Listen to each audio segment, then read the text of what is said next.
Hindi mo kasi maintindihan dahil may poor mindset ka. Hindi mo pa naranasan ang mapunta sa itaas eh. Kasi nga, lagi kang nasa ibaba. Sanay ka sa mababa. Kumbaga ito ko, andito ako sa tuktok. Ikaw, dito ka sa baba. Nakita mo ang pagkakalayo ng agwat nating dalawa? Yan na yung nagse-separate sa atin. Itong estado sa buhay at utak. Kung tatanungin natin ang mga tao sa paligid natin, ako ang ituturo nila na mas nakaaangat kesa sa inyo. Yon ang gusto kong matutunan nyo mula sa akin. Ha? Yung kapag nakita kayo ng mga hindi nakakakilala sa inyo, makikita nila na mas mataas ang status nyo dahil sa halaga ng mga bagay na nakikita nila sa inyo. Alam nyo kung ano mangyayari kapag nasa itaas kayo? Titingalain kayo at gagalangin. Hindi namin kailangan magpanggap na nasa itaas kami. Ilusyon lang ang pagpapakita ng mga mamahaling gamit sa mga tao. Pansilaw sa mata, kumbaga. Ilang beses sa isang araw ka ba nakikita ng mga tao? Kapag nasasalubong ka? Kapag nakikita ka lang dyan na nakatayo sa labas? Tapos yun na yun, di ba? Hanggang dun lang ang nakikita nila. Kaya yung tayog ng buhay mo, limitado sa paningin nila. Habang ang hindi nila nakikita ay yung paghihirap sa likod ng pagkukunwari na marangya. Mas gugustuhin ko pang pagkamalan ako mahirap basta alam kong may pera ako. Kesa pagkamalan ako mayaman, tapos pag uwi ko sa bahay, problemado ako sa pera kasi ubos ang budget ko. Kakapakita ng mamahaling bagay na hindi naman kailangan sa buhay. Yun ang tunay na mindset, kuya. Tunay na isa sa mga mahirap makasundo na tao ay ang mga tao na arogante. Dahil sila ang mga tao na walang ibang bukang bibig kundi ang kayabangan. Ganoon si Jimboy. Dahil sa ugali niyang yon, papatawan siya ng isang parusa na magmumulat sa kanya sa pagkakamali. Matututo pa kaya siyang magbago? O babalik lang din sa ugaling kinasusuklaman ng nakararami? Di nyo pa rin pala napapaayos tong bahay nyo, no? Yung sa akin, tapos na ang second floor ng bahay ko eh. Ang mahal ng bayad ko sa engineer. Dapat ipaayos nyo na to. Tignan nyo oh. Ganito na tong bahay na to nung buhay pa ang mga lolo't lola natin eh. Parang ganito pa yung ginawa ng mga ninuno natin. Hindi pa nga kuya. Siguro sa mga susunod na lang. Hindi pa kasi kaya ng budget namin eh. Lahat ba naman ng mga bata nag-aaral tapos maliit lang naman yung sahod namin ni Romina. Sakto lang sa amin, walang sobra. Kapag naaprubahan yung loan ko, ipapaayos namin tong bahay. Pero hindi naman ganun talaga sa todo paayos. Yung mga sirang parte lang, lalo na sa kusina. Maayos pa naman tingnan saka maganda. Parang andito pa rin yung vibes nung kabataan ng asawa ko. Malaki naman may loan mo niyan. Teacher ka ba naman eh? Yung asawa ko nga magkano loan nun? Mga almost 1 million siguro. Kaya yun, nakabili kami ng kotse. Tapos ikaw ipapaayos mo lang konti itong bahay nyo? Ipa-second floor nyo na rin. Ay, sa bagay, hindi nyo pala kaya yun kasi nga yung sa amin kasi malaki sahod ko. Baka hindi kayo makapagbayad ng maayos sa engineer. 100k lang ang ilo-loan ko, kuya. Ang laki na masyado kung ganun kay Ate Yula. Baka wala na akong sahurin yan at baka nagtatrabaho na lang ako para magbayad ng loan. Pampagawa lang talaga ng bahay, tapos bibili ng second hand na motor. May nakita na ako nasa 20k lang yun. 20k? Ano yun, yung mga lumang motor? Nakakatawa naman yan. Yung akin, magkano yung motor ko na yun? Nasa 100,000 yun. Tapos may kotse pa kami. Lalagyan namin ng sidecar yun ya, para pansundo na rin sa kanila kapag uuwi na. Ano ba naman yan, Angelo? Hindi man lang umangat yung pangarap mo. Sa ating magkakapatid, ikaw pa talaga yung ganyan ng buhay. Samantalang noon, ikaw tong mataas ang pangarap. Napag-iwanan kayo eh. Sa amin, lalo na ako, kita mo naman ang buhay ng pamilya ko. Panay kami labas, travel, tapos kung ano-anong mamahaling gamit meron kami. Tapos kayo ganitong buhay lang ang gusto nyo? Taasan nyo naman ang pangarap nyo kahit papano. Mataas naman ang pangarap namin, pero hindi sa paraan na panay luho ang ipapakita sa mga tao. Iba-iba kasi ang ibig sabihin ng mataas na pangarap at magandang pamumuhay. Hindi yun nakikita lang at ipinagyayabang sa iba. Hindi kumibo si Angelo sa tila ba pang mamaliit sa kanya ng kapatid, pero hindi makatiis ang kanyang asawa kaya ito na ang nagsalita para sa kanya. Pero mukhang hindi maunawaan ni Jimboy kung ano ang ibig sabihin ni Romina dahil tuloy-tuloy pa rin siya sa panlalait niya sa kapatid. Hindi naman talaga sila mahirap. May ipon silang mag-asawa pero hindi nila ginagastos, lalo pa at inihahanda nila yon kapag umabot na ng kolehiyo ang 3 nilang anak. Maayos na bahay, may nakakain sa pang-araw-araw. Wala nang higit na hihilingin ang pamilya nila dahil hindi naman sila maluho. May mga gadget sila, hindi man sumasabay sa paligsahan ng mga makabagong gadget na alam nilang luluma rin. Hindi katulad ng pamilya ni Jimboy na walang ibang ginawa kundi ang unahin ang luho at yabang. Sa kabilang kanto lang nakatira sina Jimboy pero madalas itong nagpupunta sa bahay ng kapatid, lalo na at kapitbahay nila ang mga magulang ng napangasawa ni Jimboy. Nang makaalis na si Jimboy, doon muling lumabas ang sama ng loob ni Romina. Grabe talagang kayabangan niyang kuya mo, no? Parang hindi makahinga kapag hindi ka nilait. Hindi na lang siya magpasalamat na maganda ang buhay niya. Parang kailangan pang tingnan yung sa atin para lang maging masaya siya na mas mataas siya. Hayaan mo na lang yun. Ganun naman talaga yun dati pa eh. Huwag mo na lang pansinin kapag ganun magsalita. Matatapos din naman yun eh. Tatahimik din siya. Pero minsan kasi hindi ko mapigilan eh. Naiinis ako kapag nilalait ka niya. Ano naman kung nakakapag-travel sila? Kung latest ang gadgets nila? Puro iPhone, cellphone nila. May motor? May kotse? Lahat naman yun hulugan. Tinuturuan niya lang maging maluho ang mga anak niya. Hindi dapat ganun. Kasi sa totoo lang siya ang mahihirapan sa ginagawa niyang ganyan. Isipin mo yun. Ngayon pa lang pinapamukha niya sa mga bata ang karangyaan na puno lang din naman ng kautangan. Nung nakaraan pala nangutang siya kay Princess. 50k daw ata yung panghulog nila sa mga sasakyan nila. Hindi raw kasi naaprubahan yung personal loan niya sa bangko kasi nga 'di ba, hindi pa siya nakakapagbayad sa credit card niya. Magkano yun? 250k. Malamang tumubo na ng tumubo. Ang sabi ko nga sa kanya na tumawag na siya sa bank tapos sumingi siya ng ibang paraan para mabayaran niya yung credit card niya. Huwag niyang sirain yung pangalan niya, lalo na wala silang ibang ginawa kundi ang mag-loan. Baka ka ako sa susunod niyan, kunin ng bangko lahat ng ari-arian nila. Hindi naman nakikinig sa akin. Oh, kita mo na? Ayaw niyang makinig sa'yo kasi iniisip niya na mas may alam siya sa buhay kasi nga mayaman siya kuno. Mayaman ba talaga o mayabang lang?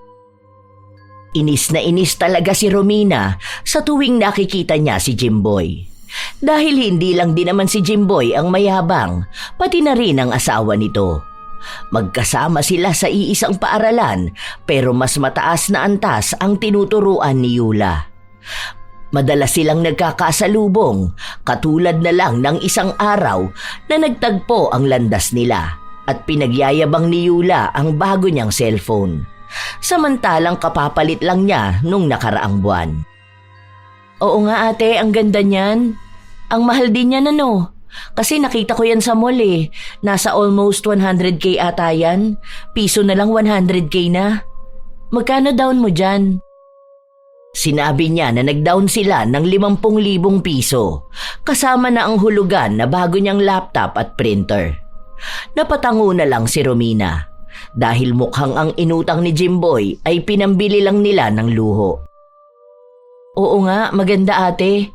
Pero maganda rin naman yung cellphone mo nung nakaraan. Bago lang din yun, di ba? Nabili mo nung nag-loan ka. Sayang naman yun. Sinabi ni Yula na ibinigay niya sa kanyang ina ang cellphone na yun. Nagpaalam na rin si Romina na umalis dahil hindi niya matagalan ang kayabangan ni Yula. Noon naman hindi ito ganun kayabang pero mukhang nahawa na sa kanyang asawa. Ilang araw pa ang lumipas, sumapit ang kaarawan ng bunsong anak ni na Angelo at Romina, kung saan inimbitahan nila ang mga kakilala at kaanak nilang malalapit lang. Sa bahay ang handaan. May kantahan at kaunting inuman sa mga kalalakihan. Salamat pala sa pagpunta kuya. Salamat din dito sa regalo mo. Okay lang, ano ka ba? Diyan lang ang bahay namin tapos hindi kami pupunta. Bakit pala dito pa kayo naghanda? Hindi mo na lang ginaya yung handaan ng birthday ni Junior ko. Magkano lang naman yun, nasa 30k lang. Hindi na kuya, ang mahal nun. Okay na to. Kasi kasama naman namin si mama na nagluto eh. Saka mas gusto ng anak ko na dito na lang sa bahay para yung mga kaibigan niya makapunta rin. Saka magkano lang gastos namin dito, wala pang 10,000. Ulam tapos pagkain ng mga bata. Yung mga alak, dala ng mga kumpare ko pa, mga ninong ni Bunso. O di ba okay na yun, ang mahalaga mairaos namin. Ewan ko ba, hindi lang siguro ako sanay sa ganito. Ang gusto ko kasi kapag handaan yung talagang handaan. Hindi yung ganito na mag-iimbita na nga lang ako, yung sa simpleng kainan pa. Dapat kasi nag-a-upgrade din kayo ng pamumuhay Hindi yung mag-settle kayo sa ganito. Kung yung mga pamangkin mo ang hahandaan ng ganito, nako, baka mag-iyakan yung mga yun. Hindi naman ganun ang mga anak ko, kuya. Sila naman ang tinatanong ko kung ano bang gusto nilang klase ng handaan nung una nga ayaw ni Bunso na maghanda pa kami. Gusto niya kahit kumain na lang kami sa labas o kaya pansit na lang at tinapay. Si mama ang sabi niya uuwi nga raw si na tita dito sa atin tapos dadalaw sa bahay. Kaya yun, sabi ko kay Romina, bakit hindi na lang kami maghanda? Ay, oo nga pala. Nasaan pala si na tita? Nandun sa loob kasama si na mama at Romina. Punta na lang kayo dun. Hintayin ko lang yung isa kong katrabaho. Susunduin ko rin sa kanto. First time lang magpunta rito Hindi na nag-atubili si Jimboy na pumasok sa loob ng bahay kung saan naabutan niya ang dalawa nilang tiyahin at iba pang mga bisita. Mga anak, mag-bless kayo sa mga tita nyo. Masa na pala kayo ta? Buti naman napadalaw kayo rito. Gusto nyo bang sa bahay na lang kayo matulog? Mas malaki yung kwarto doon lalo na sa second floor. Yun nga ang sabi ko sa kanya, kuya. Gusto kasi nila na dito nga raw sila sa bahay matutulog. Huwag na kayong makisiksik dito Alam nyo naman na ang late na nga ng bahay nila Doon sa amin naka-aircon pa kayo. Ipapaayos ko na lang isang kwarto doon para doon na kayo. Hindi pa kayo nakakapunta sa bahay, di ba? Ang ganda ng bahay ko Tumanggi ang dalawang tiyahin at sinabi na kaya nais nilang sa bahay ni na Angelo matulog ay dahil nga naaalala nila ang kabataan nila nung nakatira pa sila sa bahay na yon kasama ang kanilang mga magulang.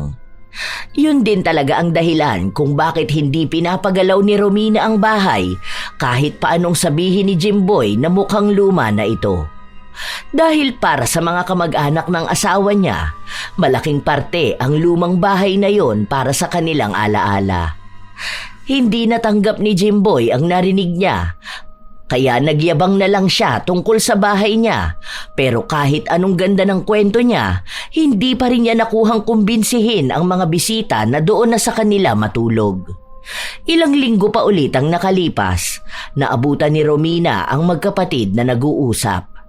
Paalis na nun si Jimboy kaya hindi na niya narinig kung tungkol saan ang usapan. Ano yun? Bakit andito si kuya? Ang aga mo naman umuwi. Kauwi ko lang din. Tumawag kasi si kuya, akala ko naman emergency. Paano, nagmamadali ba naman? Akala ko tuloy kung ano nangyari sa kanya, kinabahan pa nga ako. Tungkol pala saan? Nagtatanong siya sa akin kung pwede bang gamitin niya yung pangalan ko para daw makapag-personal loan sa Metrobank. Kako ayoko kasi nga baka hindi rin siya makabayad. Kailangan daw nila kasi nga magka-college na yung panganay niya. Sa Maynila yata gustong mag-aral, saan ba yun? Sa Ateneo. Pre-med daw ata ang balak kunin. Wala naman din kamag-anak dun kaya malamang kukuha ng bahay. Hindi naman pwedeng basta bahay, baka nga kondo pa kasi di naman sanay sa simpleng pamumuhay yung bata na yun. Lumaki yun na todo bigay sila ng luho. Bakit doon pa? Ang daming magagandang pwedeng pasukan dito sa atin. Kung dito pwede pa siya maging scholar tapos uwian siya. May kotse naman sila. May motor din panghatid sundo. Ang mahal ng tuition doon Lagpas ng 150,000. Kung hindi nila kaya, wag nilang pilitin. Huwag kang papayag dyan sa gusto ng kuya mo Sinasabi ko sa'yo, kapag sa bangko ka talaga nag-loan tapos nasira ang pangalan mo, naku tayo ang mamomroblema. Lolobo ang interest doon. Baka mawala pa pati savings natin. Yun na nga sinabi ko sa kanya Ilang beses na raw kasi sila nag-apply kaso hindi talaga sila maaprubahan. Ang sabi ko, bayaran niya muna yung iba niyang utang para kahit paano malinis yung pangalan niya sa mga bangko. Kaso siya naman tong ayaw, kesyo hindi nila kaya sa ngayon. Kaya yun, ayoko ka ako kasi takot ako sa utang. Masama yata loob sa akin. Kaya mo na, di naman din ako papayag. Aba mabuti naman, akala ko ututo ka na naman dyan sa kuya mo. Sa oras na malaman ko ipinagamit mo sa iba yung pangalan mo, nako, tayo talagang mag-aaway. Dahil siya, pwedeng hindi niya bayaran ang utang niya dahil alam niyang hindi nakapangalan sa kanya. Yung utang nga na nakapangalan sa kanya, hindi niya mabayaran. Huwag kang papayag ha. Dapat kasi hindi sila gumagastos ng sobra sa kung magkanong kita nila sa isang buwan. Malaki nga sahod niya, malaki rin naman ang utang nila. Ang arugante naman kasi masyado. Ilang beses na pinilit ni Jimboy ang kapatid pero hindi niya ito napapayag. Kaya ang kinausap niya na lang ay si Romina. Naniniwala kasi siya na kapag si Romina ang pumayag, makukumbinsi nito si Angelo. Kaya nagpunta si Jimboy sa paaralan na pinagtuturuan ng hipag. Bakit kuya? Ako talagang hinahanap mo? Doon kasi sa kabilang building si Ate Yula. Oo, gusto lang sana kitang makausap kung okay lang naman sa'yo. Tungkol ba saan? Yung sa loan, di ba pwede ka pa rin naman mag-loan? Saka wala naman kayong utang sa bangko, lalo ka na, teacher ka. Hindi pa kasi tapos si Yula. May paggagamitan lang kasi. Doon ba yan sa tuition ng panganay mo? Pasensya ka na kuya ha, pero ayoko. Hindi namin kaya magbayad kung sakali man na hindi ka makakabayad doon. Yung ipon namin para yun sa mga anak namin eh. Kausapin mo na lang ang panganay mo. Sabihin mo dito na lang siya mag-aral. Magaganda rin naman ang pwedeng pasukan dito eh. Ang daming ang top-notcher na galing sa mga public school lang. Nasa pag-aaral at diskarte naman yan sa buhay. Pangarap nga namin yon para sa anak namin. Minsan lang naman makikisuyo sa'yo. Kahit na kay Angelo na lang, ikaw na lang ang kumausap sa kanya. Para naman hindi tayo pamilya rito eh. Alam mo naman kung anong pangangailangan namin. Magbabayad naman ako. Ang laki ng sahod ko kumpara sa asawa mo, no? Kahit pagsamahin pa ang sahod yung dalawa kalahati lang yan ang sahod ko. Ibig sabihin lang may kakayahan ako magpaaral ng anak ko sa mamahaling university. Oh, yun naman pala eh. Bakit kailangan pa lumapit ka sa amin para mag-loan kami para sa'yo? Hindi ko pa kasi nakukuha yung bonus ko eh. Darating yun, late na. Kailangan na mag-down dun sa Ateneo. Tapos sa kondo na kukunin para nga sa anak ko. Pamangkin mo naman yun eh. Kapag nakapagtapos siya ng pag-aaral, malamang makakalapit din kayo sa kanya. Paano kung sa future, kailanganin ng anak mo ng pera kapag gusto niya rin mag-aral sa Ateneo? May pinsan na siyang tutulong sa kanya. Kung sa future magka-college ang anak namin, may ipon kami kasi ngayon palang nakaplano na yon. Kaya pasensya ka na kuya. Hindi kami maglo-loan para sa'yo. Sana magawan mo na lang ng paraan. Kahit na anong pangungonsensya ni Jimboy, hindi niya napapayag ang mag-asawa. Hindi niya magamit ang pagiging magkapatid nila o ang pagiging magkadugo. Hanggang sa isang kapatid nila ang napapayag ni Jimboy. Nalaman na lang ito ni Angelo nung may bago na namang pinagyayabang ang panganay na kapatid. Nasa lubong niya kasi ito sa kanto habang naghihintay siyang umuwi ang mga batang susunduin niya. Inihinto ni Jimboy ang sasakyan nila sa tabi ng tricycle ni na Angelo. Bukas nga ihatid namin sa Maynila. Ang ganda ng kondo niya. 16K monthly ang upa ron. Kaya naman namin yun eh. Dahil halos 1 linggo ko lang nasahod yan. Uy, punta kay mamayang gabi ha. May handaan kami sa bahay. May lechon dun. Handaan para saan? Sino may birthday? Para sa pag-alis nga ng panganay ko. Pampaswerte yun. Nag-order na ako ng pagkain. Magkano rin gastos namin dun? Nasa 20K siguro. Tapos may lechon na rin. Ang nandun lang naman yung mga kaibigan niya tapos pamilya ko. Hindi mo na lang tinabi yung pera kuya. Akala ko ba kulang kay sa budget ngayon? Ang laki pa ng pinaloan mo kay Sam. Magkano yun? Nasa almost 300K. Ang laki ng interest niyan. Grabe, iniisip ko pa lang yung halaga parang nalulula na ako sa bayaran. Tapos paano pa interest niyan kapag late ka nakapaghulog? Talagang baon ka sa utang kapag nagkataon. Hindi ko kaya yung ganyan. Ayaw rin ni Romina niyan. 5 years to pay naman yan. Saka kapag graduate ng anak ko tapos may trabaho na, makakapagbayad din niya ng buo.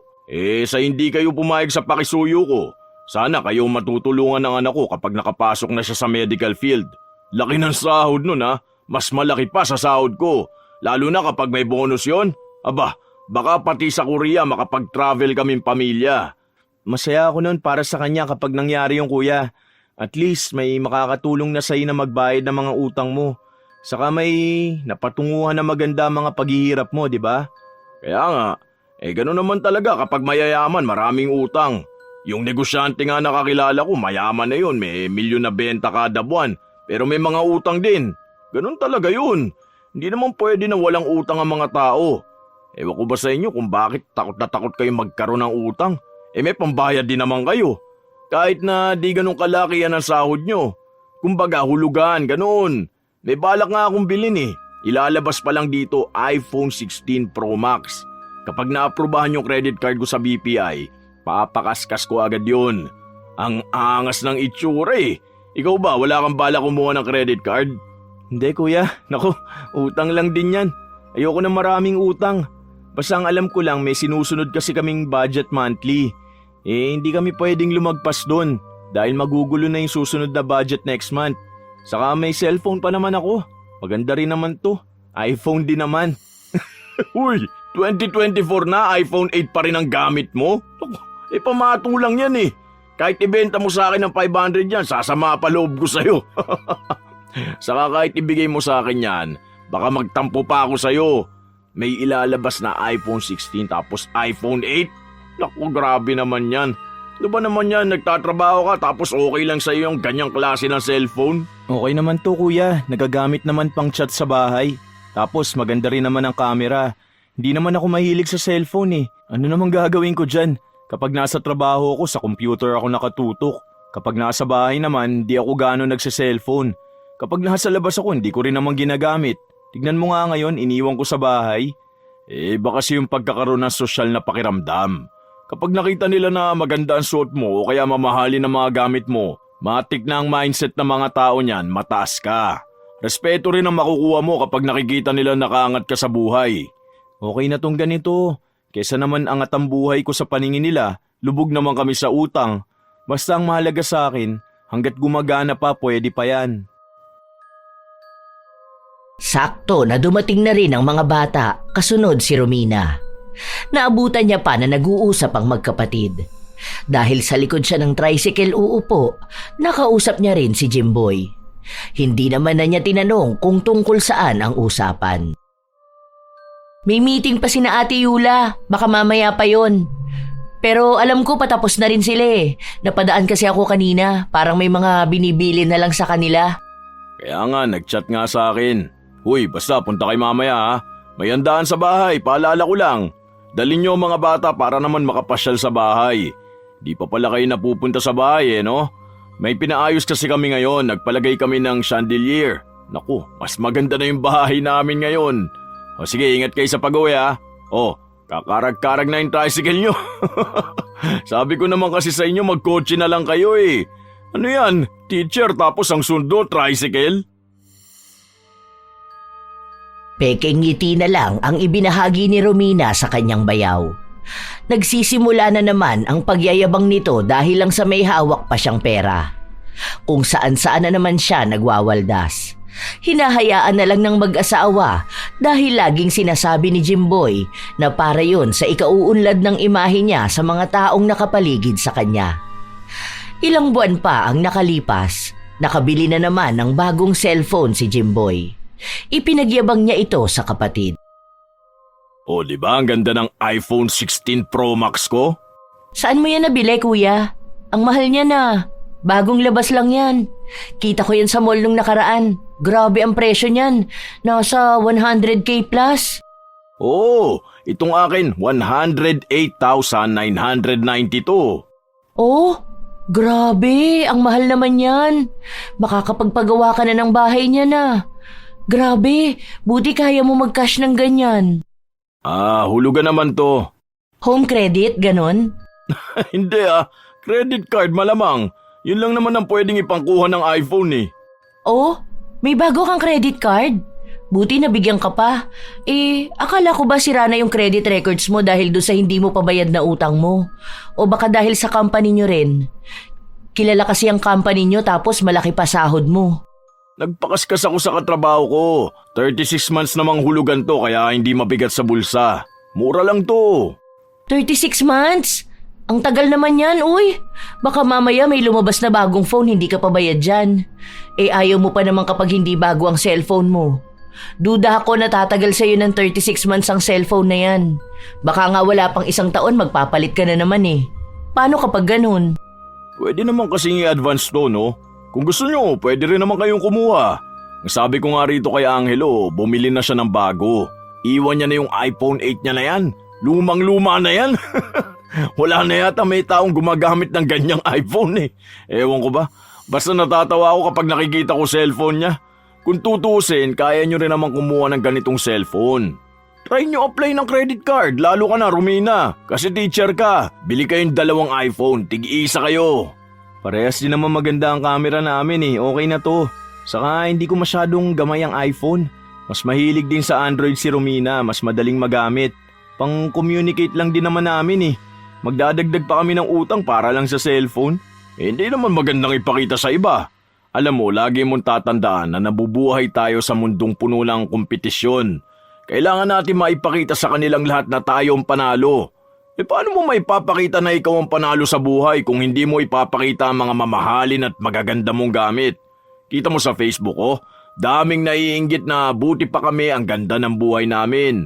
Ganun dapat, para makita ng mga tao na hindi ka pwede maliitin. Kasi hindi ka nila kaya. Hindi nila kaya ang pamumuhay nyo. Kaya nga sinasabi ko sa inyo na mag-upgrade naman kayo. Hindi yung magsisettle kayo sa maliit at lumang bahay na to. Tapos, minsan-minsan lang kayo lumalabas. Nagtitiis kayo dyan sa mga lumang gamit nyo na hindi na makikita kahit saan ngayon. Okay naman ang buhay namin ah. Komportable kami sa bahay. Nakakatulog naman kami ng maayos. May pagkain kami. May edukasyon para sa mga anak namin. May trabaho kami ng asawa ko. Ano pa bang hihilingin namin dun? May gadgets kami. Nakakapag-Facebook kami. May wifi naman kami rito sa bahay. Healthy kaming lahat. Masaya naman kami at kontento. May ipon kami. Wala kaming utang. Di ba mas masaya yung ganun? Wala kaming dapat patunayan sa ibang tao. Hindi mo kasi maintindihan dahil may poor mindset ka. Hindi mo pa naranasan ang mapunta sa itaas eh. Kasi nga, lagi kang nasa ibaba. Sanay ka sa mababa. Kumbaga ito ko, andito ako sa tuktok. Ikaw, dito ka sa baba. Nakita mo ang pagkakalayo ng agwat nating dalawa? Yan na yung nagse-separate sa atin. Itong estado sa buhay at utak. Kung tatanungin natin ang mga tao sa paligid natin, ako ang ituturo nila na mas nakaaangat kesa sa inyo. Yon ang gusto kong matutunan nyo mula sa akin. Ha? Yung kapag nakita kayo ng mga hindi nakakakilala sa inyo, makikita nila na mas mataas ang status nyo dahil sa halaga ng mga bagay na nakikita nila sa inyo. Alam nyo kung ano mangyayari kapag nasa itaas kayo? Titingalain kayo at gagalangin. Hindi namin kailangan magpanggap na nasa itaas kami. Ilusyon lang ang pagpapakita ng mga mamahaling gamit sa mga tao. Pansilaw sa mata, kumbaga. Ilang beses sa isang araw ka ba nakikita ng mga tao? Kapag nasasalubong ka? Kapag nakikita ka lang dyan na nakatayo sa labas? Tapos yun na yun, di ba? Hanggang dun lang ang nakikita nila. Kaya yung tayog ng buhay mo, limitado sa paningin nila. Habang ang hindi nila nakikita ay yung paghihirap sa likod ng pagkukunwari na marangya. Mas gugustuhin ko pang pagkamalan ako mahirap basta alam kong may pera ako. Kesa pagkamalan ako mayaman, tapos pag uwi ko sa bahay, problemado ako sa pera kasi ubos ang budget ko. Kakapakita ng mamahaling bagay na hindi naman kailangan sa buhay. Yun ang tunay na mindset, kuya. Bagay, hindi ko rin naman kayo makukumbinsi. Wala, sa ganyan kayo masanay na buhay eh. Kayo naman na yan. Kung ayaw nyo makaranas ng karangyaan, sige, magsettle na lang kayo sa ganyan. Hindi naman ako mahihirapan sa buhay. Huwag ka mag-alala, kuya. Hindi kami hirap sa buhay, ha? Okay kami. Masaya ang pamilya namin at hindi namin kailangan ipagkalat sa mga tao. Halata ang inis sa mukha ni Jimboy, pero hindi niya pinatulan ang hipag. Umalis na rin siya ng bahay at saka niya ipinagkalat sa mga kapitbahay nila ang bago niyang cellphone. Lahat naman namangha sa kanila. Dahil sa lugar nila, siya lang ang mayroong ganon. Napapailing na lang si Romina sa ginagawa ng kanyang bayaw. Ngayon lang din siya nakakilala ng ganon kaarogante na tao. May mga nakilala naman siyang mayayabang pero hindi ganon kalala kay Jimboy, na mukhang hindi kayang mabuhay nang hindi nakikitang hinahangaan ng mga tao. Ewan ko ba dyan sa kuya mo? Huwag ko lang talaga malalaman na sa susunod na araw hihingi na naman niya ng tulong sa'yo. Alam mo, hindi ka niyan titigilan hanggat hindi mo siya napagbibigyan na mag-loan sa pangalan mo para may magamit siyang pera. Hindi ko talaga akalain na may mga taong ganyan. Napigilan pa sana yan kung maayos din ang asawa niya. Kaso yung asawa niya nahawa na rin sa kanya. Sa bagay, sino ba naman ang hindi matutuwa sa atensyon ng mga tao, di ba? Ikaw ba naman puriin palagi? Ewan ko ba dyan kay kuya? Malapit pa naman na ang bayaran ng tuition ng anak niya. Sabay pa yung rent at bills. 16K rent bukod pa rin yung allowance. Kahit pa sabihin na 120K ang sahod niya monthly, hindi kakayanin yan sa mahal ng gastusing mag-aral at mamuhay sa Maynila, no? Buti sana kung nagtitipid din ang anak niya kaso nakikita ko, panay kain sa mamahaling kainan. Panay ang my day niya ng pagkain Magchat-chat nga sana ako pagsasabihan ko kaso wag na. Baka masamain pa. Alam mo naman mga kabataan ngayon, ayaw na napagsasabihan sila. Kung hindi sasabihin na naiinggit ka, pakialamero ka naman. Ayoko naman na mawala ng respeto sa akin. Wag na talaga. Hindi ka rin nun pakikinggan. Mamaya i-post ka lang nun tulad ganun sa ginawa niya kay Tita Rose. Pinost niya na wala raw pakialam sa buhay niya dahil hindi naman sa kanya galing ang pinanggagastos niya. Ay naku, kawawa yan si kuya kapag nagkataon talaga. Tingnan mo, ang yabang ng mga anak niya. Ewan ko na lang kung hindi yan sila sabay-sabay na bumagsak sa buhay. Baon pa sa utang pero sobra kung magluho. Yaan mo yan, matututo rin naman sila kapag wala na silang choice kundi ang mabuhay na mas mababa pa sa nararanasan nila ngayon. Nakakakilabot. Buti na lang hindi ganyan lumaki ang mga anak natin, Katakot. Di ko kakayaning magsustento ng luho, lalo na sa sahod ko. Tapos ang mahal pa ng bilihin ngayon. Hindi rin ako papayag, no? Hindi pwedeng sa hirap ng buhay ngayon, gagastos ka sa walang kwentang bagay. Yang gadget na yan, lumilipas din yan. Mahal ang bili ngayon. Pagdating ng panahon, hindi naman maibebenta ng mahal. Ngayon lang masaya dahil sikat siya pero hindi naman yan masaya kapag bayaran na ng utang. Dami niyang atraso sa ibang tao, aba. Puro pakas ka sa credit card tapos kapag hulugan na, di na makabayad. Hindi na lang pinansin ng mag-asawa ang pagiging arogante ni Jimboy. Minsan kasi, bigla na lang itong mag-uutos sa kanila kahit na wala namang dapat iutos. Ginagamit niya ang pagiging panganay at pagiging mataas kunwari. Pero dahil may sariling buhay at desisyon ng mag-asawa, hindi nila sinusunod ang anumang gusto nito. Kahit pa magalit si Jimboy sa kanila.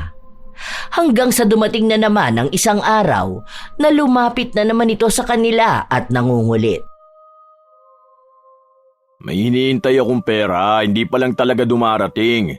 Sa isa kong project yon, tapos tataas na ang sahod ko. Kaya mababayaran ko rin naman agad yung loan. Saka ilang years naman ang bayaran nun Magkano lang monthly nun? Nasa 4K lang. Ano ba naman ang 4K monthly sa sahod ko ng 120K? Pambili ko lang ng pagkain niya sa isang kainan Pinapanlibre ko lang yan ng lunch Sige na, kahit na ngayon lang. Lahat na lang ng tulong na hinihingi ko, di niyo ako pinagbibigyan. Hindi talaga pwede, kuya. Ayaw namin magkaroon ng utang. May loan pa kaming binabayaran Itong sa loan na kinuha ko para mapaayos namin tong bahay. Ayoko magpatong-patong ang babayaran namin. Sa panahon pa naman ngayon, nakakatakot magkaroon ng utang. Kaya todo iwas kami sa mga loan na yan. Hindi rin kami kumukuha ng credit card kahit na kaya ko naman sana. Nakakatukso kasi lalo na kapag may ganyan na. Hindi mo talaga maiiwasan ang utang. Kaya hindi pwede. Kasi hindi pwedeng kami magbayad ng loan na balak mong kunin. Babayaran nyo? Hindi naman kayo magbabayad noon, ako. Ako nga ang gagamit, di ba? Ang ipinapakiusap ko lang, sa inyo muna ipapangalan pero ako naman na yung maghuhulog. Ibig sabihin, wala na kayong pananagutan dun. Labas na kayo. Sa dami ng binabayaran mo, kuya, imposible na maharap mo pa yan. Ang sabi ni Tita Rose, hindi ka pa raw naghuhulog dun sa pinaloan mo kay Kuya Vic. 4 months na raw walang hulog yun. Sila raw yung kinukulit na tawagan Alam mo naman daw na minimum lang ang sahod nun tapos ang babata pa ng mga anak. Ayaw pa nga raw pumayag nung una kasi takot sa utang. Kaso nangako ka raw, nagtiwala sila sa'yo. Ako nang bahala doon, nakausap ko naman na si Vicky. Ang sabi ko kapag kuha ko ng sahod next month, uunahin ko yung bayaran. Magkano lang naman yun Kaya ko nga bayaran ng isang bagsakan yun Huwag sila mag-alala, malaki ang sahod ko. Kapag may bonus ako, malamang mas malaki pa ang makukuha ko. Yun na nga, magkano lang yun hindi mo pa magawa ang obligasyon mo. Kilala ka namin kuya, kapag hindi ikaw ang mapeperwisyo wala ka ng pakialam. Hindi pwede, kahit na magalit pa kayo ng pamilya mo sa akin, hindi pwede. Kung gusto mo, isanla mo yung iPhone mo.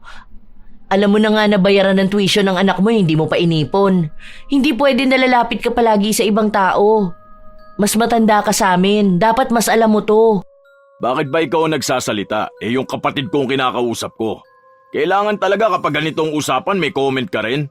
Di mo talaga hayaan na kaming dalawa lang ang mag-usap, ha? Simple lang. Dahil ako ang asawa niya. Kung anong desisyon niya, makakaapekto sa pamilya namin. At hindi ako papayag na gagawa siya ng desisyon na pamilya namin ang magkakaroon ng problema. Dahil kung asawa ko lang, baka mapapayag mo yun eh. Pero ako, hindi pwede. Sabihin mo na lahat ng masama tungkol sa ugali ko. Kahit pamangkin pa namin yan, wala akong pananagutan dyan. Ikaw ang magulang niyan.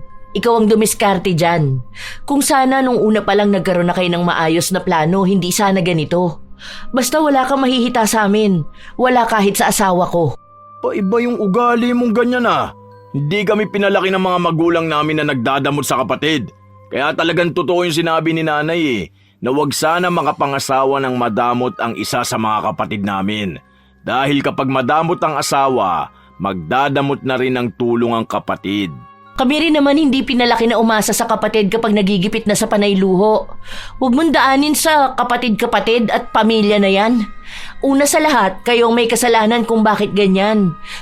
Kung sana bata pa lang ang mga anak mo, pinakita mo na sa kanila na hindi lahat ng gusto nila makukuha nila. Na kung sakali man na may gusto sila, dapat sila ang maghirap nun. Hindi pa naibili tapos kapag wala ng pagkukuhanan ng pera lalapit sa kapatid. Hindi na nagsalita pa si Jimboy. Umalis na siya na bitbit ang galit sa kanyang hipag. Ilang araw pa ang lumipas, hindi nagpakita sa kanila si Jimboy. Nalaman na lang nila na isinanla ang sasakyan para lang may ipambayad sa matrikula ng panganay niyang anak. Doon na rin nagsimulang magkaroon ng away sa pagitan ng dalawang pamilya. Dahil maging ang asawa ni Jimboy, inaaway na rin si Romina. Bakit ka ganyan, te? Nasa school tayo tapos kung ano-anong sinasabi mo sa akin. Sa susunod, kung hindi kayo marunong tumanggap ng pagtanggi mula sa ibang tao, huwag kayong hihingi ng tulong sa kanila, ha? Kasi ako, totoo lang ang sinasabi ko. Hindi ako madamot na tao. Kung alam kong nangangailangan ng tulong ang isang tao, tutulong ako. Pero hindi sa punto na nakatira sa mamahaling kondo, nag-aaral sa university at panay luho, tapos sa amin lalapit kapag walang pera. Matuto naman kayong mag-ipon, hindi yung gagawin yung emergency funds yung savings ng ibang tao. Maging professional ka rin naman, hindi yung ganyan ka umasta sa akin dito sa school.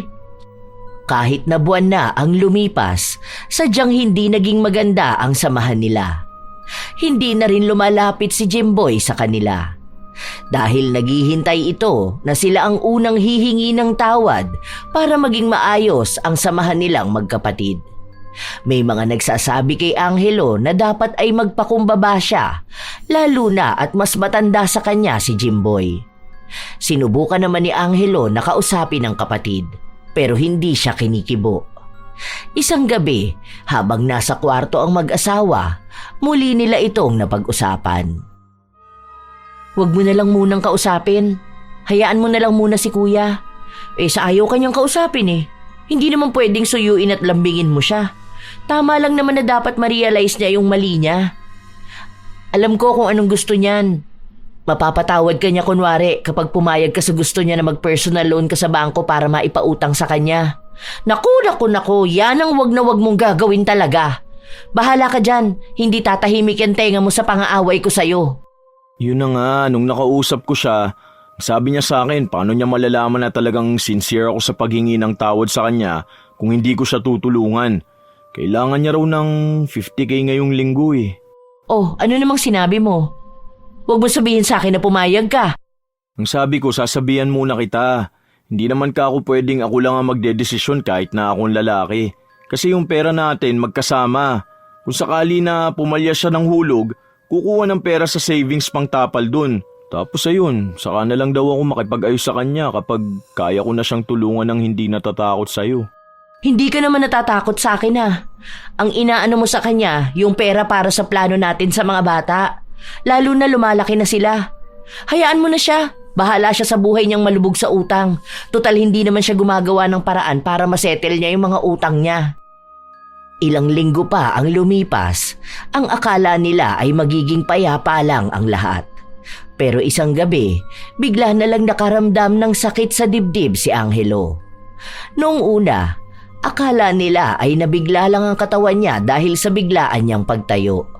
Pero ilang araw na ang nakalipas, biglang-bigla na lang itong kumikirot. Walang pinipiling oras. Grabe! Bakit ganito? Sobrang sakit talaga! Gusto mo bang dalhin na kita sa ospital? Wag na. Wala rin naman nakikitang sakit sa akin eh. Baka sa lamig lang to, no? Wag na lang kaya muna tayo magbukas ng electric fan.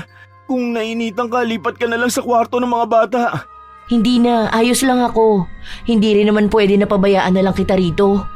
Mas hindi naman ako makakatulog kaiisip kung anong nangyayari sa'yo. Kaya ko naman makatulog ng mainit eh.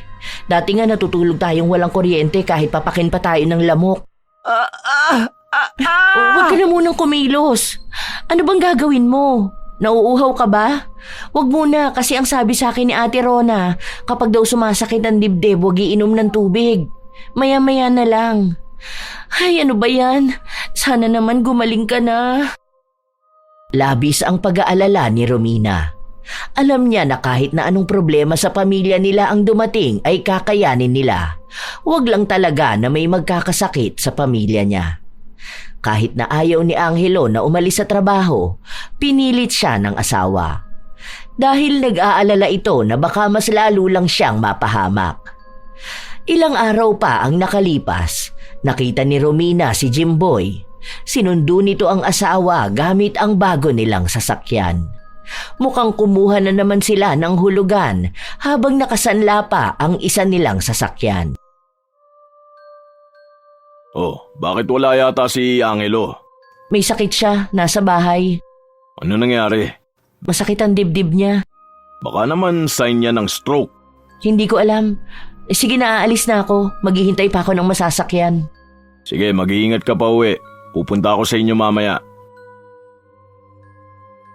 Hindi na binigyan ng pansin ni Romina ang bayaw dahil gustong-gusto na niyang umuwi para maalagaan ang asawa. Dahil sa siya na lang ang mag-isang nagtatrabaho, naging mahigpit sila sa budget. May ipon naman sila na nakakatulong pero hindi nila pwedeng iasa roon ang buhay nila. Lalo pat hindi nila alam kung hanggang kailan aabot ang pera na yon. Nang makauwi na si Romina, inasikaso niya agad ang asawa. Malaki ang ibinagsak ng katawan ni Angelo kahit na halos isang buwan pa lang siyang may sakit. Ganun kasi si Angelo, mabilis siyang mangayayat at mabilis din namang bumalik ang taba. Pero hindi naman babalik ang sigla ng katawan kung may sakit siya. Ito inumin mo. Ang sabi nung katrabaho ko ganito raw yung pinapainom niya sa asawa niya noon. Tapos ang sabi niya every morning daw, maganda ko maglalakad-lakad tapos magpapaaraw ng likod. Makakatulong daw yun. Sige, subukan na lang. Teka, dahan-dahan ka lang tumayo. O hawak ka sa akin para maalalayan kita. Dito ka humawak. Oh, teka, dahan-dahan lang. Kapag may masakit, huwag ka munang kikilos. Marahan na naglakad ang mag-asawa papunta sa sala. Doon inasikaso ni Romina si Angelo. Mamaya lang kasi ay paliliguan na niya ito. Ilang sandali pa, dumating ang kapatid ni Angelo. Noong una, nangamusta ito. Tapos may kaunting pag-aalala pero ilang sandali lang ay ipinasok na naman niya ang tungkol sa loan. Mas nangibabaw na yon ang sadya niya kaya siya dumalaw. Hindi dahil nag-aalala siya na may sakit na hindi matukoy ang kapatid. Ano ka ba naman kuya? Talagang yan pa ang naisip mo? May sakit na nga ang kapatid mo tapos iniintindi mo pa rin ang sarili mo? Ganyan ka ba talaga? Parang hindi kayo magkadugo. Bakit? Nagsasabi lang naman ako ah. Isa pa, totoo naman talaga yung sinabi ko. Kung may sakit siya o kaya bigla siyang mamatay, hindi naman na niya babayaran yung loan niya. O di ba, mas okay, wala kayong magiging utang nun. Parang pinapanalangin mo na mamatay na ang asawa ko para wala ka ng bayaran na loan kung sakali man. Grabing utak meron ka, no? Hindi ko akalain na ganyan nakalutuyang utak mo. Akala ko pa naman nagpunta ka rito para kahit paano makisimpatya sa nangyayari sa asawa ko. Tapos ang pakay mo lang pala samantalahin yung sakit niya para kung sakali na makapag-loan siya ng pansarili mong interes, saka mo ipapanalangin na mamatay na siya para iwas utang ka. Kung ganyan din lang naman pala ang sasabihin mo, umalis ka na rito! Wala kang kwentang kapatid! Nagsasabi lang ako ng mga pwedeng mangyari. Bakit hindi naman ikaw ang sisingilin ng bangko sa utang niya? Ayaw mo lang kamo sa mga sinasabi ko. Sino ba naman tao ang matutuwa sa mga sinasabi mong ganyan? Alam mo na nga na may sakit na yung tao tapos babanatan mo ng loan na yan? Yang lintik na kautangan na hindi na matapos-tapos? Umalis ka na nga rito! Huwag ka magpapakita sa amin kung puro pansarili lang ang iniisip mo! Noong una ay ayaw pa ring umalis ni Jimboy. Patuloy niyang kinakausap at kinukumbinsi si Angelo na mag-loan para kung sakali man makakatulong pa siya sa pamilya niya bago tuluyang mawala sa mundo. Dahil nga sa nanghihina si Angelo, hindi siya makapagsalita at makapalag sa mga sinasabi ng kanyang kuya. Tanging asawa niya ang may lakas ng loob na lumaban kay Jimboy at ipagtulakan ito palayo. Talagang galit na galit si Romina. Hindi niya akalain na maririnig niya mismo kay Jimboy ang tila ba paghiling na mamatay na si Angelo. Buwisi talaga yun. Hanggang ngayon, sarili pa rin niya ang iniisip niya. Kung hindi sana siya mayabang, hindi yan mangyayari sa kanya. May bago na naman nga silang sasakyan, no? Hindi kasi makaalis sa luho, kaya ayan, kahit na may sakit ang kapatid, sasamantalahin para sa pera. Mukhang pera! Wala naman akong pakialam sa luho nila pero wag silang manggulo ng buhay ng iba. Kahit pa sabihin na kapatid, buwisit siya! Hindi na kumibo si Angelo dahil nanikip ang kanyang dibdib at hindi siya makahinga. Inalalaya na lang siya ng asawa. Naging lalong problemado si Romina dahil palala ng palala ang kalagayan ng asawa. Natatakot siya na baka biglang lumala pa lalo at mawala na sa kanya si Angelo. Hindi siya handa, lalo pat bata pa ang kanilang mga anak at marami pa silang pangarap para sa kanilang pamilya. Laging puyat si Romina, kaya hanggang sa trabaho ay bitbit niya ang problema.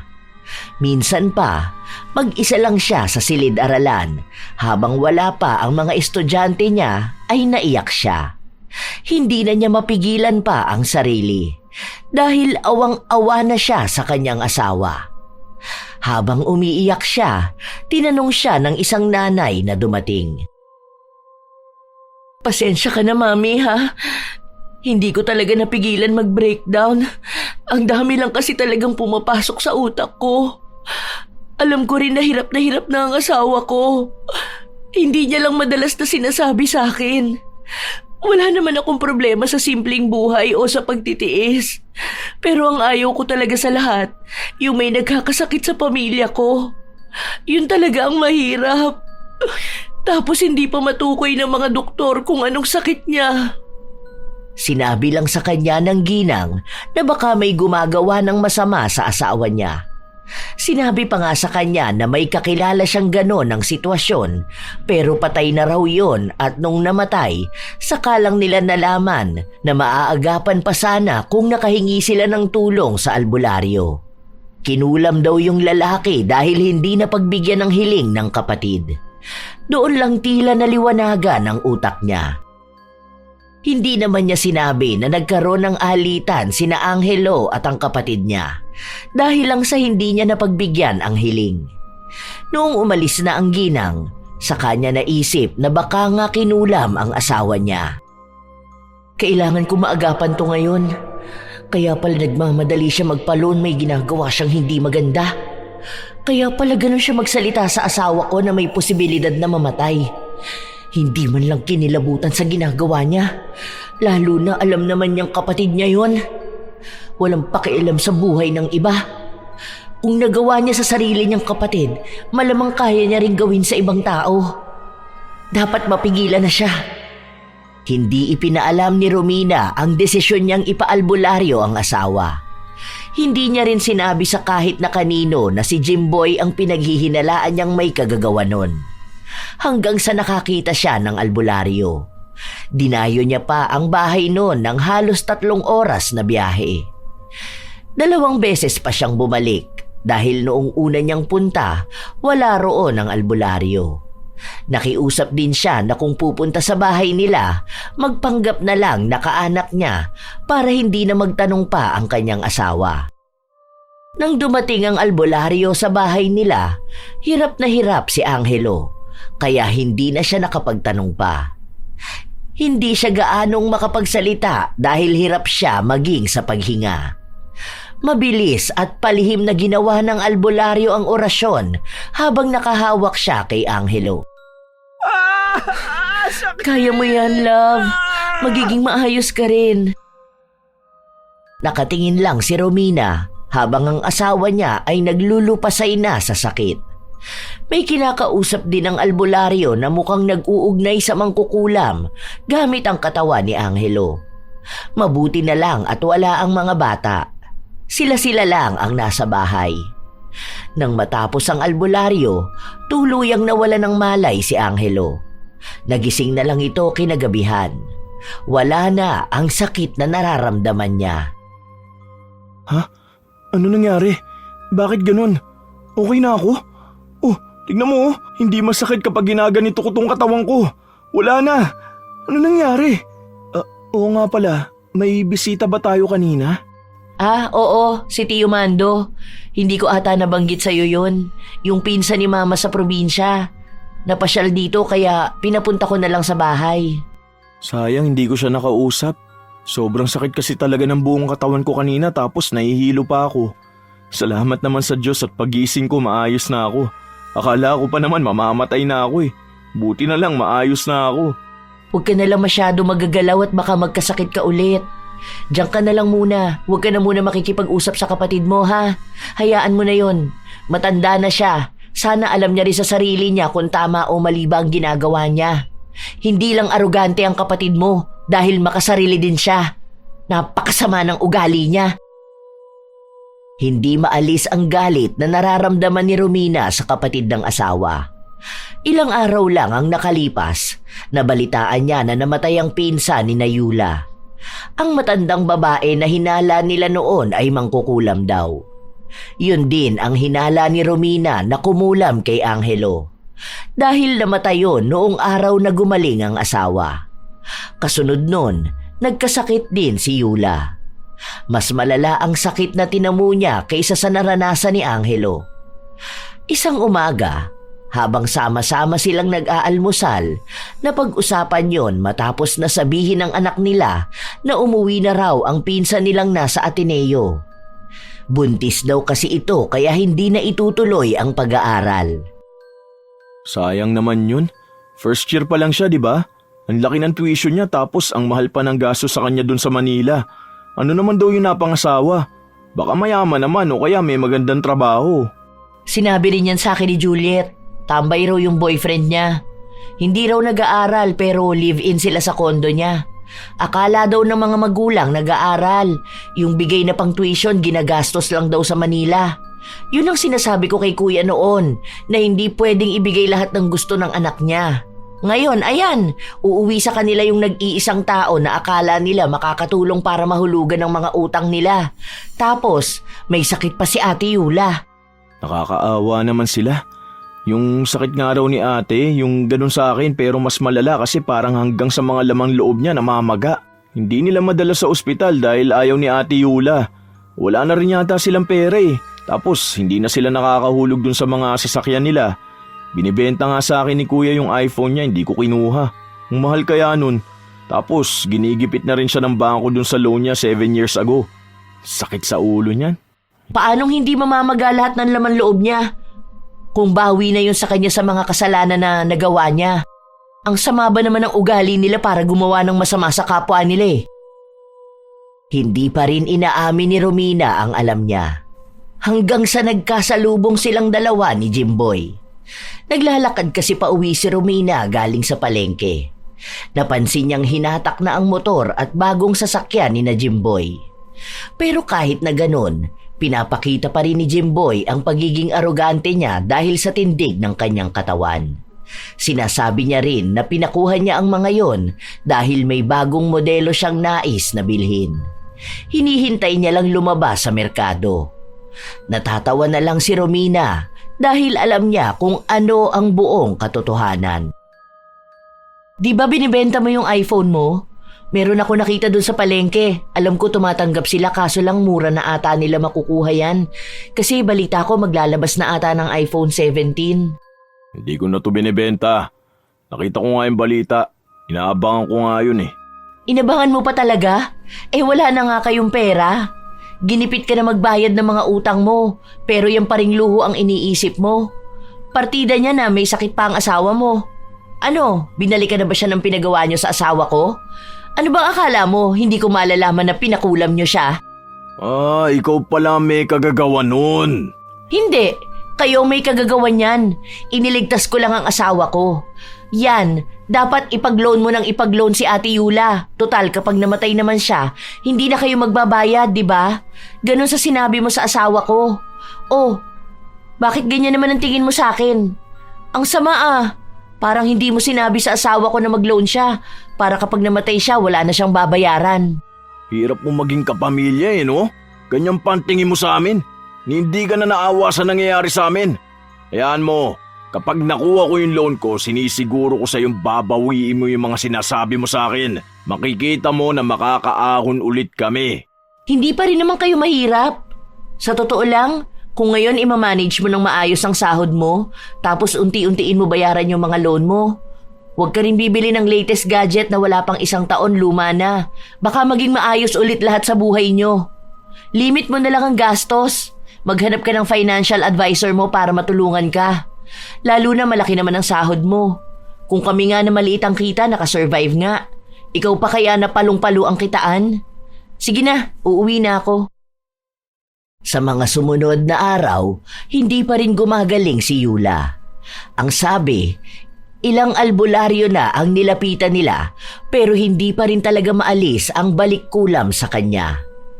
Ang sabi ng iba, hindi na yun mawawala dahil patay na rin ang mangkukulam. Nabalitaan lang yun ni Romina sa paaralan. Narinig niya kasi ang ilan sa mga kasamahang guro ni Yula. Sinabi raw ni Yula na may pinakulam siya pero hindi niya sinabi kung sino. Nung sinamahan nila sa isang magaling na albularyo, ang sabi sa kanya ay dahil yun sa kulam na pinagawa niya sa iba. Binalikan lang siya matapos matalo ang mangkukulam. Malaki ang posibilidad na walang makagamot sa kanya kaya habang buhay niyang pagdurusahan yun. Nakaramdam naman ng awa si Romina. Pero wala naman siyang magagawa dahil tinulungan niya lang naman ang asawa niyang gumaling. Kung hindi dahil sa desisyon ni Yula, hindi naman yon ang daranasin niya. Isang gabi, patulog na ang mag-asawa pero humingi pa ng tulong sa kanila si Jimboy. Pinagbabantaan na yung buhay ko. Sige na, baka naman pwede nyo na akong tulungan makapag-loan. Alam nyo naman na wala na ako ibang malalapitan eh. Kayo na lang talaga. Tapos yung panganay ko, maselang pa ang pagbubuntis. Tumaas naman na ang sahod ko eh, kaya alam kong kaya ko na yung bayaran lahat. Pero sa ngayon kailangan ko lang talaga ng pera. Sige na. Sorry kuya pero hindi talaga pwede. May maitutulong ako sa'yo pero hindi sa paraan na magpapahiram kami ng pangalan namin para sa loan mo. Ganito na lang, bukas, yung pinsan ko pupunta rito. Financial advisor yun. Sa kanya ako nagtatanong kapag may kailangan akong pagdesisyonan sa pera at gastos. Sa kanya ka makakahingi ng tulong paano mo paparti-partihin ang sahod mo. Paano ka makakabayad ng utang mo. Ano yung mga pwede mong bitawan na mabigat sa financial mo. Malaking tulong nun lalo na sa'yo na hindi mo alam kung saan gagamitin ang pera kapag nakahawa ka na. Pa naman yan, bakit kung kani-kanino mo pa ako ipapakiusap? Ang kailangan ko mabilisan na pera. Hindi ikwentuhan kung kani-kanino na hindi ko naman kilala. Kaya kong mag-budget, iba lang talaga ngayon. Emergency! Tutulong ka lang naman, ayaw mo pa. Ikaw ang bahala dyan. Basta ito ang kaya kong itulong sa inyo. Hindi pera ang itutulong namin dahil hindi yan ang kailangan mo. Ang kailangan mo taong magbibigay ng advice sa'yo. Dahil kung tutulungan ka namin sa pera ngayon, walang mangyayari. Uulit at uulit ka pa rin sa pagiging magastos mo. Hanggang sa hihingi ka na naman ng tulong. Ikaw ba, Angelo? Bakit ba puro asawa mong pinagsasalita mo? Masyado kang under sa kanya. Parang hindi ka lalaki para hindi magkaroon ng sarili mong desisyon. Hindi ako under sa asawa ko, kuya. Tama lang yung sinabi niya. Kasi kahit kami, bago kami maglabas ng malaking pera, kinukonsulta muna namin sa isa't isa. Yun lang din ang masasabi ko. Malaki ang sahod mo pero malaki ka rin gumastos. Try mong kumonsulta sa pinsan niya, yun ang magaling. Matutulungan ka para makabayad ng utang mo. Sa paraan na hindi gamit ang pera ng iba, kundi gamit ang pera mo. Ano ba naman yan? Walang malapitan sa inyo. Sasama ng mga ugali nyo. Galit na umalis si Jimboy.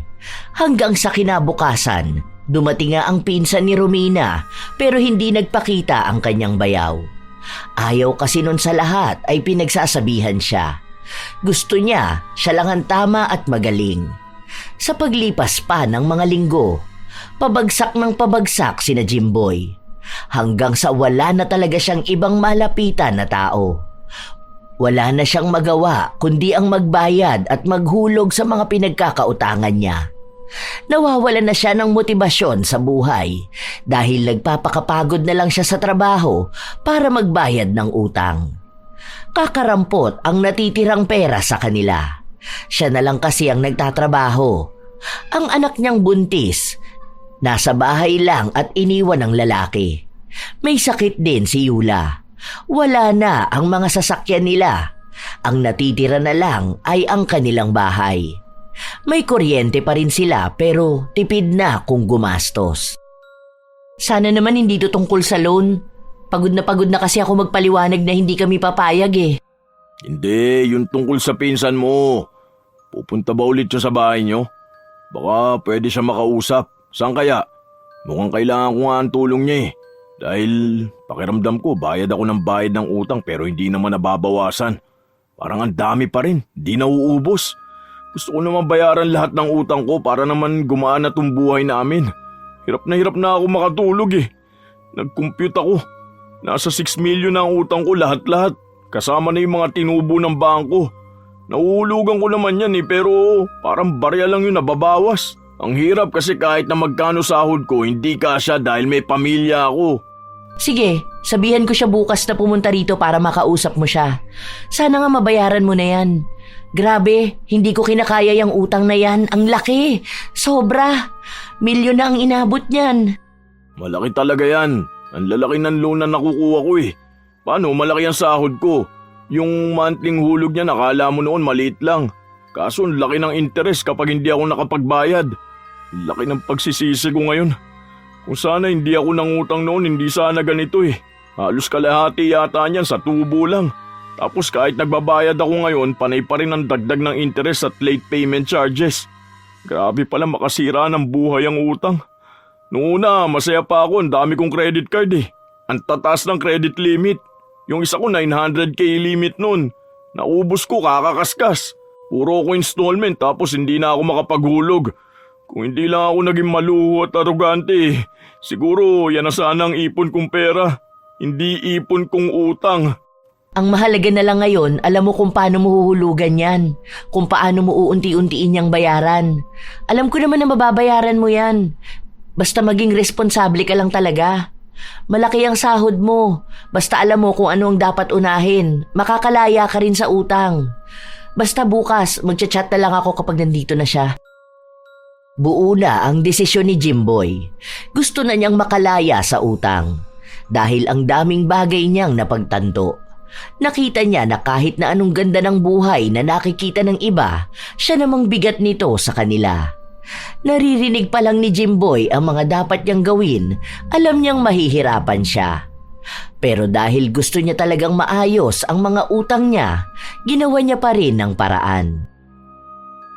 Ano nang nangyari, kuya? Okay na ba? Oo, tumawag ako sa bangko tulad nung sinabi ng pinsan ni Romina. Nanghingi ako sa kanila ng tulong para mapababa yung monthly hulog ko hanggang sa mabayaran ko na lahat ng utang ko. May nagbigay sa akin ng 3 years. Tapos yung ibang utang ko sa mga tao, yun din inuunti-unti ko. May computation binigay sa akin eh. Ganun ko i-compute yung sahod ko para mabalanse ko siya para sa pamilya ko. Kasi nga di ba, sagot ko lahat. Di naman pwede magtrabaho si ate mo. Tapos manganganak pa lang pamangkin mo. Pero sabi naman niya, pagkapanganak niya maghahanap siya ng trabaho. Sabihin mo pala kay Romina na salamat sa tulong niya. At sorry para sa nagawa ko sa iyo. Sorry sa nagawa ko sa inyo. Lalo na nung pumayag akong ipakulam ka ni Yula para lang mapapayag kang mag-loan. Kulam? Hindi mo ba alam? Hindi sinabi ni Romina? Wala siyang sinasabi sa akin. Baka hindi na lang niya binanggit. Basta yun, sorry sa mga nangyari. Malaki talaga ang natutunan ko sa nangyari sa akin ngayon. Tama nga kayo, mabubuhay pa rin pala ako kahit na hindi ako maging mayabang sa mga bagong gamit ko. Naluluma rin yun eh. At hanggat kaya pang gamitin, pwede na hindi na muna bumili ng bago. Hanga ako sa inyo mag-asawa. Napalaki nyo nang hindi maluluho ang mga anak nyo. Tapos talagang planado nyo na lahat. Kumbaga alam nyo na kung sakali man na mawala kayo, hindi kawawa ang mga bata. Malaking halaga pala talaga ang pagpaplano ng pera. Hindi ko kasi naisip yun eh.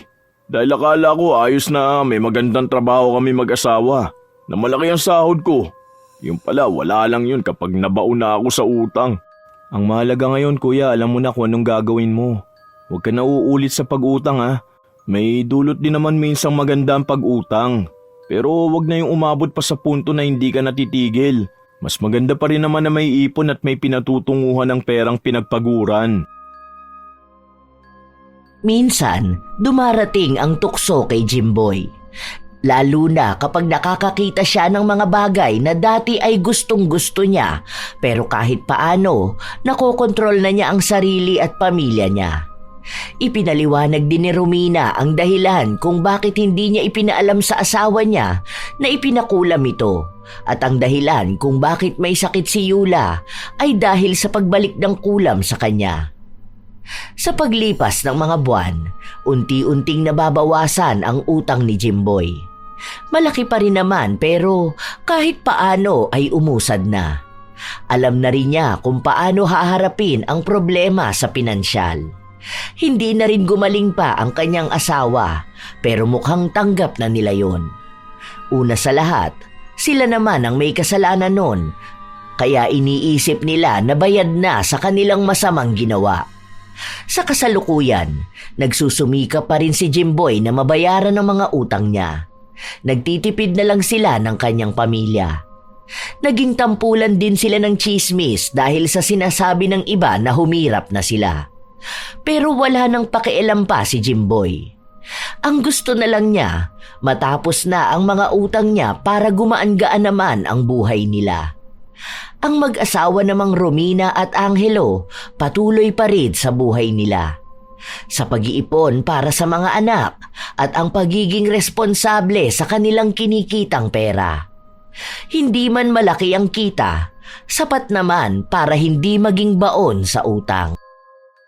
Sadya talagang may mga taong nabubuhay sa ilusyon na ang halaga nila ay nakabase sa mga gamit na kaya nilang ipakita. Akala nila kapag mas mamahali ng suot, mas maganda ang cellphone, mas sosyal ang bag, mas mataas na agad ang tingin sa kanila ng mundo.